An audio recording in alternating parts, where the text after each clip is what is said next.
शशि थरूर अब सिर्फ कहने को कांग्रेस के नेता हैं। जब से प्रधानमंत्री नरेंद्र मोदी की कुछ मौकों पर उन्होंने तारीफ की है, तब से लेकर वो पार्टी से दूर होते गए। उन्हें पार्टी के विशेष मौकों पर नहीं बुलाया जाता, उनसे कोई सलाह नहीं ली जाती, उनके साथ किसी तरह की चर्चा भी नहीं की जाती। पार्टी के अंदर कुछ ऐसे लोग हैं जो अक्सर उनके खिलाफ जहर उगलते रहते हैं, लेकिन इसके उलट मोदी समर्थकों के बीच में काफी लोकप्रिय हैं। जगदीप धनखड़ के उपराष्ट्रपति पद से इस्तीफा देने के बाद अचानक सोशल मीडिया पर उनके उपराष्ट्रपति बनने की चर्चा चलने लगी। देश की राजनीति को बहुत नजदीक से जानने वाले चकित रह गए कि आखिर किस तरह शशि थरूर का नाम सामने आ गया। थरूर को केंद्र सरकार ने ऑपरेशन सिंदूर के बाद भारत का पक्ष रखने के लिए सर्वदलीय प्रतिनिधिमंडल का नेतृत्व करने के लिए चुना। कांग्रेस ने शायद मोदी सरकार के पक्ष में दिए गए उनके पूर्व के बयानों के आधार पर उनका नाम पार्टी की ओर से केंद्र सरकार को न भेजा था, और इस घटना के बाद से ही ऐसा लगने लगा था कि थरूर को बीजेपी और भी मौकों पर विपक्ष को घेरने में इस्तेमाल कर सकती है।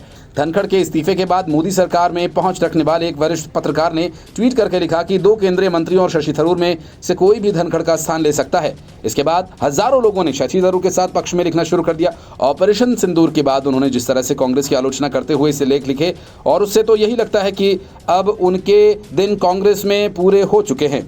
कांग्रेस के कई वरिष्ठ नेता उनके खिलाफ लगातार बयानबाजी कर रहे हैं। इससे भी यही लगता है कि कांग्रेस में उनकी कहानी अब खत्म हो गई है। कई बार इसलिए ऐसा लगता है कि बीजेपी उन्हें उपराष्ट्रपति पद की पेशकश करती है तो थरूर जरूर इस बारे में विचार कर सकते हैं। इस पर थरूर को नजदीक से जानने वाले लोग कहते हैं कि उनकी इच्छा केरल में मुख्यमंत्री कैंडिडेट बनना है।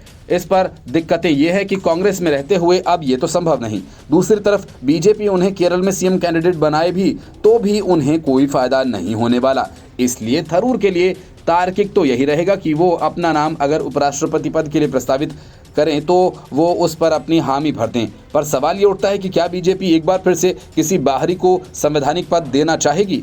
भारतीय जनता पार्टी को उच्च वर्ग शहरी क्षेत्र का मध्यम वर्ग बहुत पसंद करता है। जाहिर है कि थरूर की उम्मीदवारी से ये वर्ग बहुत ही खुश होगा। बीजेपी के विपक्ष में पूरे देश में थरूर हवा बना सकते हैं। इसके साथ ही बीजेपी के मिशन साउथ को भी थरूर के नाम से पूरा बल मिलेगा। पर थरूर की विचारधारा बीजेपी की विचारधारा से मेल नहीं खाती। उपराष्ट्रपति के रूप में वो बीजेपी की अपेक्षाओं के अनुरूप चल सकते हैं, इसमें संदेह ही संदेह है। जाहिर है कि मोदी सरकार थरूर को इतना महत्वपूर्ण पद देकर रोज रोज का रगड़ा भी मोल नहीं लेना चाहेगी।